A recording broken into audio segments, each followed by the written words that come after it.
الحمد للہ رب العالمین۔ ترجمہ: سب تعریفیں اللہ کے لیے ہیں جو تمام جہان والوں کا پالنے والا ہے۔ الحمدللہ، سب تعریفیں اللہ کے لیے ہیں۔ تفسیر صراط الجنان میں اس کی تفسیر کچھ اس طرح ہے، یعنی ہر طرح کی حمد اور تعریف کا مستحق اللہ تعالی ہے، کیونکہ اللہ تعالی کمال کی تمام صفات کا جامع ہے۔ حمد اور شکر کی تعریف۔ حمد کا معنی ہے کسی کی اختیاری خوبیوں کی بنا پر اس کی تعریف کرنا، اور شکر کی تعریف یہ ہے کہ کسی کے احسان کے مقابلے میں زبان، دل یا اعضاء سے اس کی تعظیم کرنا۔ اور ہم چونکہ اللہ عز و جل کی حمد عام طور پر اس کے احسانات کے پیش نظر کرتے ہیں، اس لیے ہماری یہ حمد شکر بھی ہوتی ہے۔ اللہ تعالیٰ کی حمد و ثنا کرنے کے فضائل۔ احادیث میں اللہ تعالیٰ کی حمد و ثنا کرنے کے بہت فضائل بیان کیے گئے ہیں، ان میں سے 3 فضائل پیش کرتا ہوں۔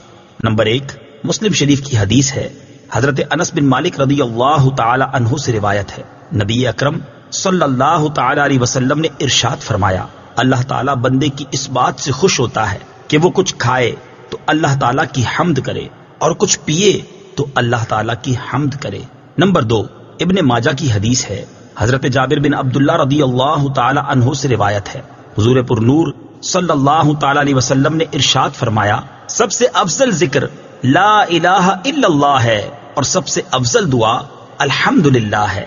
نمبر 3، ابن ماجہ ہی کی حدیث ہے، حضرت انس بن مالک رضی اللہ تعالی عنہ سے روایت ہے، حضور اقدس صلی اللہ تعالی علیہ وسلم نے ارشاد فرمایا، جب اللہ تعالیٰ اپنے بندے پر کوئی نعمت نازل فرماتا ہے اور وہ نعمت ملنے پر الحمدللہ کہتا ہے تو یہ حمد اللہ تعالیٰ کے نزدیک اس دی گئی نعمت سے زیادہ افضل ہے۔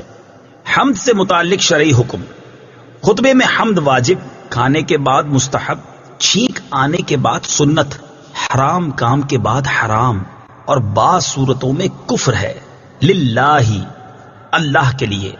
اللہ اس ذات اعلیٰ کا عظمت والا نام ہے جو تمام کمال والی صفتوں کی جامع ہے، اور بعض مفسرین نے اس لفظ کے معنی بھی بیان کیے، جیسے اس کا ایک معنی ہے عبادت کا مستحق، دوسرا معنی ہے وہ ذات جس کی معرفت میں عقل حیران ہے، تیسرا معنی ہے وہ ذات جس کی بارگاہ میں سکون حاصل ہوتا ہے، اور چوتھا معنی ہے وہ ذات کہ مصیبت کے وقت جس کی پناہ تلاش کی جائے۔ رب العالمین، جو سارے جہان والوں کا مالک ہے۔ تفسیر صراط الجنان میں اس کی تفسیر کچھ اس طرح ہے، لفظ رب کے کئی معنی ہیں، جیسے سید، مالک، معبود، ثابت، مصلح، اور بتدریج مرتبہ کمال تک پہنچانے والا، اور اللہ تعالیٰ کے علاوہ ہر موجود چیز کو عالم کہتے ہیں، اور اس میں تمام مخلوقات داخل ہیں۔